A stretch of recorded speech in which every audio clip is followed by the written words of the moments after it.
안녕하십니까, 윤과자입니다. 오늘도 무난하게 마무리가 되긴 했는데요. 어제와 마찬가지로 좀 흐름 자체는 좋지 못했습니다. 윗꼬리가 이렇게 달리면서 미국 증시는 그래도 좋게 항상 마무리가 되는데 우리나라 증시는 코스피도 그렇고 코스닥도 그렇고 좀 윗꼬리를 좋아하는 것 같습니다. 이렇게 미국은 항상 저도 보면은 이렇게 좀 마지막에 이렇게 살아나는 경우가 많거든요. 어떻게 보면 아랫꼬리를 달리고 위로 이렇게 올라가는 경향이 많은데 하루 이렇게 보면은 우리나라는 좀 아쉽게도 이렇게 내려가면서 마무리되는 경우가 많은 것 같아요. 그래서 항상 상승을 하고 있어도 방심을 하면 안 됩니다. 오늘은 수급 외인 기관이 코스피는 사긴 했는데 아주 큰 금액은 아니라서 그렇게 크게 이슈는 없었고요.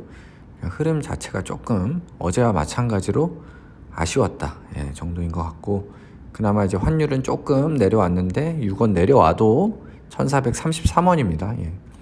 정말 이제 익숙해지는 것 같아요. 사람이 되게 무서운 게 맨날 1400원대를 보니까 그러려니 하게 됩니다. 원래 1200원 가도 높다고 하던 그런 시기가 있었는데 지금 어느새 또 1400원대가 익숙해지는 시기가 왔고요. 그래도 관심 종목은 저는 무난했습니다. 관종 무난했고 코스닥도 그렇고 코스피도 그렇고 전반적으로 그냥 무난한 하루였고요. 기아 어제 현대차 이런 거 많이 떨어졌잖아요, 어제. 그러니까 또 오르는 거죠. 다시 생각해 보니까 그래도 실적 좋지 않냐, 배당도 많이 주고 그런 생각을 하겠죠. 그리고 반발 매수세도 들어오고 충당부채야 반영을 해놓은 거고 그런 생각에선지 어쨌든 양봉으로 이렇게 상승을 하면서 오랜만에 또 마감을 해줬고요. 하이트질로 상승해줬고, 다만 오늘 SK 아이테크놀로지가 음봉으로 또 마감을 했는데요. 제가 이제 아이테크놀로지 또 보고서도 나왔길래 삼성증권 보고서 보면서 참 여러 가지 생각을 했습니다. 지난번에도 한번 요때쯤인가도 한번 또 얘기를 했는데, 물론 제가 이제 잘못된 판단을 했어요. 이건 이제 반성을 제가 많이 했고 나도 잘못을 했는데 사기를 당한 것 같다, 거의 준 사기에 이거는 당했다라는 생각이 갈수록 듭니다.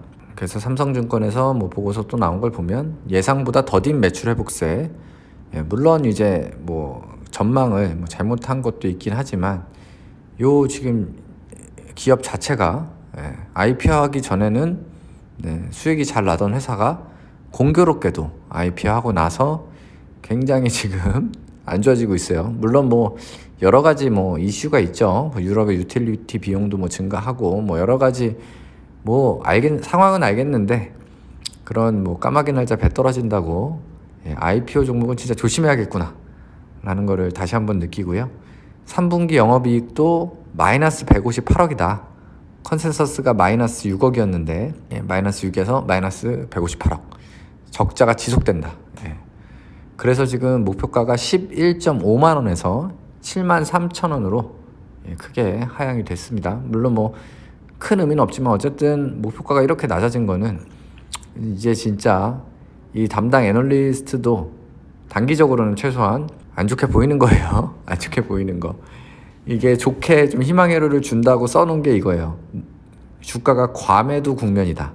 그러니까 이 종목이 지금 회복된다기보다는 주가가 너무 많이 떨어졌으니까 바이다.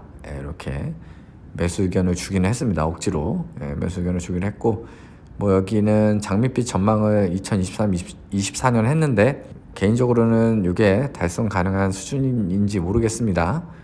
당연히 달성을 했으면 저는 좋겠지만 SK 아이테크놀로지 정말 좋게 봤는데 습식 분리막 1위 업체, 정말 상장할 땐 여러 가지 장밋빛 전망을 줬었는데 거기에 이제 현혹돼서, 그리고 사실은 우리 사주 직원들 대박 났다 그러고 난리가 났었는데 어쩌다가 이렇게 됐는지 모르겠습니다. 그래서 요런 이제 사진이 인터넷에 있더라고요. 그런 나무증권에서는 이런 걸 볼 수 있대요. SKIT 9월 29일 기준으로 손실 투자자 비율 100%, 전부 손실, 모든 투자자가 손실이고 이때는 55,000원, 그래도 지금보다 높았네요. 10%나. 머리에 샀냐 어깨에 샀냐 무릎에 샀냐 이런 게 있는데, 그래도 저는 머리 수준은 아니네요. 그래도 한 허리 정도 되는 것 같은데, 계속 추가 매수를 해서 허리 정도는 된 것 같은데 아직 갈 길이 너무 멀었습니다. 그래서 사실 주식 투자 시장에는 그런 말이 있어요. IPO 종목은 건드리는 거 아니다. 왜냐면 상장하기 전까지 엄청나게 이걸 부풀려 놓기 때문에 최고로 부풀려진 시점에 들어가는 거다라는 얘기가 있는데, 네, 뼈저리게 느낍니다. 예. 여기 뭐 대표적으로 나온 것들 크래프톤, 뭐 카카오뱅크, 카카오페이를 비롯해서 제 SKI 테크놀로지까지 있네요. 뭐 그래도 그나마 카카오를 건드리지 않은 건 그나마 다행이라고 생각을 하지만, 그래도 어쨌든 SKI 테크놀로지 때문에 힘들고 굉장히 오랜 시간이 걸릴 것 같습니다.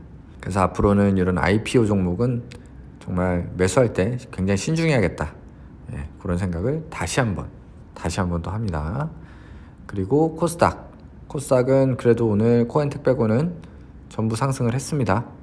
뭐 아직은 갈 길이 너무 멀어요. 너무 멀어가지고 뭐 민망한 수준인데 오늘 전부 상승을 했고, 오늘 하나 좀 신기한 게 팜젠사이언스 갑자기 급등을 했어요. 사실은 팜젠사이언스 제가 이제 관심 종목으로 넣어놓고 좀 보던 종목이거든요. 왜냐면은 이게 시총이 1000억 밑으로 떨어진 거예요. 1000억 밑으로 제가 어느 날 봤더니. 근데 이 팜젠사이언스라는 곳이 어쨌든 사업도 하고 있고 수익도 내고 있고, 그리고 어쨌든 액세스바이오의 최대 주주인데, 그런데 1000억도 안 되는 회사를 막 지분율 10% 갖고 한 100억 남짓한 거 갖고 왔다 갔다 한다는 것 자체가 좀 이렇게 되면은 몇백억만 있으면은 몇천억 현금을 갖고 있는 회사를 마음대로 주물를 수 있는 거 아닌가, 이런 생각을 했었는데, 뭐 이유는 모르겠어요. 이유는 모르겠지만 오늘 갑자기 19% 이렇게 반등을 했습니다. 뭐 이거의 영향인지 액바도 한 3.4% 정도 상승을 해줬고요. 요즘 코로나 환자가 다시 또 늘어난다고 하죠. 그래서 뭐 실적이 계속 어느 정도 꾸준히 받쳐준다면은 그래도 어느 정도 약간 그 수익이 담보되니까 어느 정도 밸류에이션을 좀 받을 수 있지 않을까, 좀 기대를 해볼 수는 있을 것 같아요. 근데 뭐 사실은 지금은 뭐 이런 거 추가 매수가 아니죠. 신규 매수 하기에는 좀 굉장히 부담되는 지금 계좌 수준입니다. 보시다시피 지금 우량주 계좌 마이너스 제일 작은 게 삼성전자입니다. 마이너스 14%.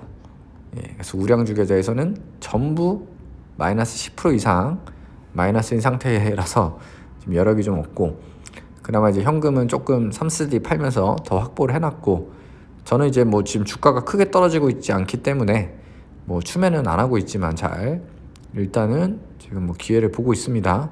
이대로 반등해주면 제일 좋고요. 코스닥 계좌도 아직은 뭐 지금 뭐 수익 실현이 요원합니다. 지금 전 종목이 다 마이너스 10% 이상인데요. 지금 차트상으로 지수 자체가 뭐 버텨주고 있기 때문에 코스닥이든 코스피든 지금 자리에서 갑자기 또 추매하기에는 좀 부담되는 자리죠.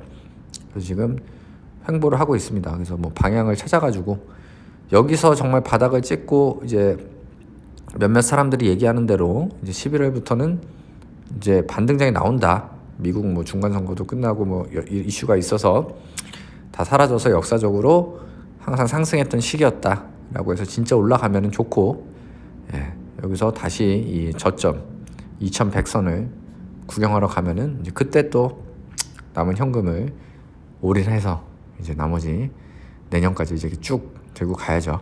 그래서 오늘은 뭐 SKIT 조금 길게 말씀드렸었는데, IPO 종목 투자하실 때는 제 모습을 타산지석 삼으셔가지고 조심하시기 바라겠습니다.